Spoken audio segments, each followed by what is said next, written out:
해방 후 우리나라는 총 12명의 대통령을 보유했다. 그 중에서는 소위 깡다구가 있다 평가받는 2명의 대통령이 있다. 바로 김영삼과 전두환이다. 정권을 잡은 김영삼은 아직 쿠데타 세력이 득실거리는 군부에서 하나회 똥별 장군들 수십을 하루아침에 날려보내고 아침에 출근한 청와대 비서관들에게 깜짝 놀랐지 하며 배짱을 보여준 깡 좋은 경상도 아재 그 자체였다.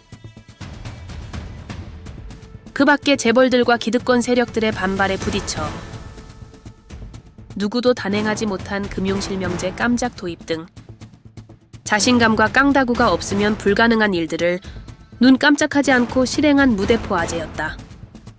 치밀하고 현실 감각이 뛰어난 라이벌 김대중과는 그 스타일이 확연히 달랐다. 전두환은 군인 출신이다. 정규육사 1기 출신인 그는 생도 시절 축구부 주장이었다. 학교 성적은 하위권을 맴돌았지만 그때부터 리더십만은 특출했다고 전해진다. 후에 군내 문제적 사조직 하나회가 그 시기에 태동하였고 그 비밀 조직의 우두머리 격인 전두환은 그렇게 결속된 끈끈한 인연으로 1979년 쿠데타를 성공시켜 마침내 대한민국 대통령을 차지하게 된다. 역사의 비극으로 기록될 쿠데타였지만 생명을 건 결단, 운명을 함께할 리더십이 없었다면 결코 성공할 수 없는 도박이었다. 이제 오늘의 주인공 윤석열을 알아보자.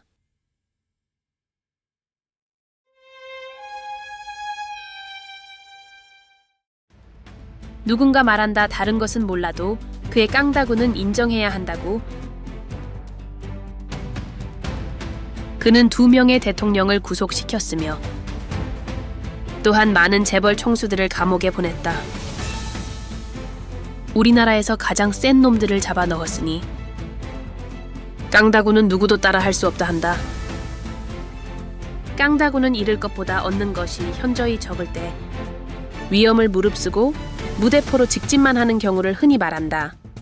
윤석열은 박근혜의 국정농단 수사에서 진보 세력에게, 조국 수사에서는 보수 세력에게 인기를 얻는다. 그리고 현재 권력에 맞서는 깡다구의 사나이로 포장된다. 그러나 유아적 영웅 심리와 조직 문화의 가식적인 충성, 그리고 정치 권력에 대한 구애라고 볼 수밖에 없었다.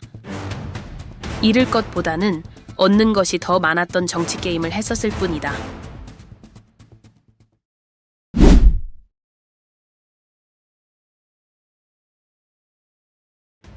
김영삼은 가신들이 많기로 유명했다. 문제는 그들의 호구책을 모두 챙겨줄 수는 없다는 것이다. 따라서 가신들 대부분은 부인들이 생활전선에 뛰어들어야만 했고 그들의 대부분은 아무런 수입도 없이 김영삼을 추종하며 따랐다.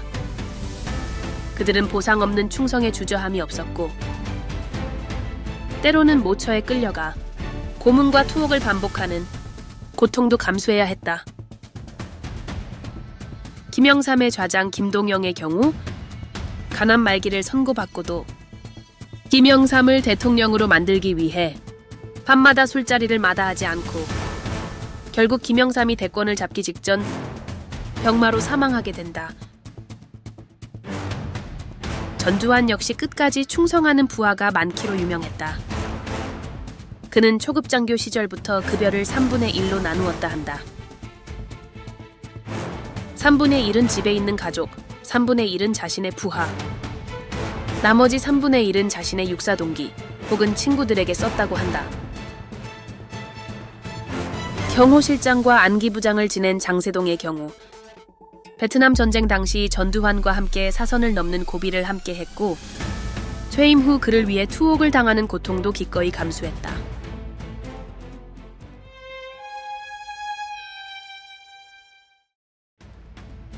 그렇다면 윤석열에게 동료와 친구는 무엇이었나? 윤석열 사단 중에 먼저 떠오르는 사람은 한동훈이다. 검사에서 젊은 나이에 법무부 장관으로 영전한 인물이며 윤석열의 최측근 실세로도 알려져 있었고 또한 정권의 2인자로 알려져 있었다. 그러나 애당초 이들에게 의리라는 단어는 어울리지 않았다. 주당 윤석열에게 술을 안 먹는 스타일리스트 한동훈은 어색한 존재다. 대부분 주당들은 새벽까지 술을 같이 마시며 더럽고 창피한 일을 서로 공유하면서 형 동생의 우정을 쌓는다. 술도 안 먹고 1차에 바로 집으로 가는 한동훈이 정가는 동생은 아닐 것이다. 윤석열의 행위를 보더라도 그는 한동훈을 믿지 못하고 있었다. 자신에게 잠시 반항했다고 어처구니 없는 살해 명령을 내렸다 하니 윤석열에게 의리를 기대하는 것은 지나친 생각이다. 판사 출신 중앙고읍의 이상민 전 장관도 다른 배를 탔다. 그는 경찰 조사에서 비상계엄 국무회의 성립 여부에 대해 사법적 판단을 받아야 할 사안이라고 진술했다. 검사와 대통령 법률비서관은 지낸 주진우 의원 역시 최측근이었다. 윤석열이 당선인 시절 주진우의 자택까지 직접 찾아가 저녁을 함께하며 새 정부의 인사 문제를 공유했다 전해진다. 그러나 그는 반대 세력이 되어버린 한동훈 진영으로 들어가 윤석열은 절대로 용서할 수 없는 인물이 주진우라고 공언할 정도로 그 사이가 험악하다 한다. 이미 대부분의 측근 부하들은 갈아탈 배를 찾고 있으며 우두머리 윤석열을 배의 갑판에서 밀어버릴 준비가 되어 있다. 재미있는 것은 윤석열 김건희의 부부관계다. 그 둘을 잘 아는 사람들은 부부관계의 의리는 끊어지고 서로 살 길을 찾아 각자 도생의 길을 찾을 거라 예상한다. 아, 그런데 장제원은 어디 갔나?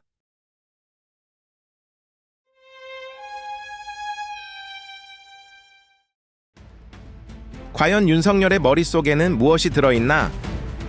대통령 당선인 윤석열은 뜬금없이 대통령실 이전을 추진한다.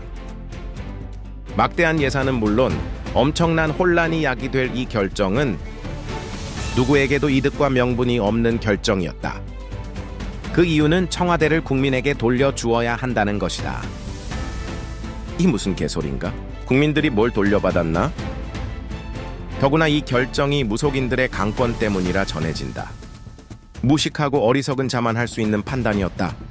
어떤 이는 그 결정이 윤석열 파멸을 불러온 비극의 단초라 말한다. 임기 초기에 그는 갑자기 부산 엑스포에 올인한다. 5천억이 넘는 막대한 예산을 집행하며 정계와 관계 그리고 기업인까지 총망라한 그야말로 총력전으로 엑스포 유치에 사활을 건다. 정부는 유치 성공은 따놓은 당상이라 홍보했고 국민들의 기대치를 한껏 올려놓는다. 윤석열은 수세에 몰린 정권의 반전을 노리며 행가래를 먼저 올렸고 정말로 그는 유치를 굳게 믿었다.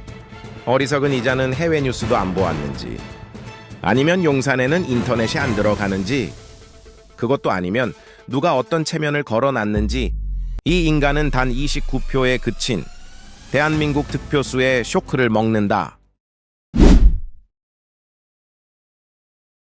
이태원 참사에서 보여준 생명 경시와 무책임, 야당 인사에 대한 끊임없는 압박 수사의 옹졸함, 최상병 사건에서 보여준 책임 회피와 거짓말, 바이든 사건에서 보여준 언론 탄압과 천박함, 김건희 비리에서 보여준 내로남불의 극치, 뜬금없이 뉴라이트로 변해버린 빈약한 역사인식. 결론, 윤석열은 국가를 경영할 능력은커녕 동네 깡패 두목도 하지 못할 인물이다. 거짓말을 밥 먹듯 하며 인간을 도구로 사용하는 인품이나 나와 식구들에게만 무한대로 관대한 비열한 도덕성, 조직을 관리하거나 성공시키는 업무 능력 역시 빵점에 가깝다. 우리는 박근혜보다 못한 대통령이 출연하리라 예상하지 못했다. 항상 1층 아래 지하실이 있음을 기억하자.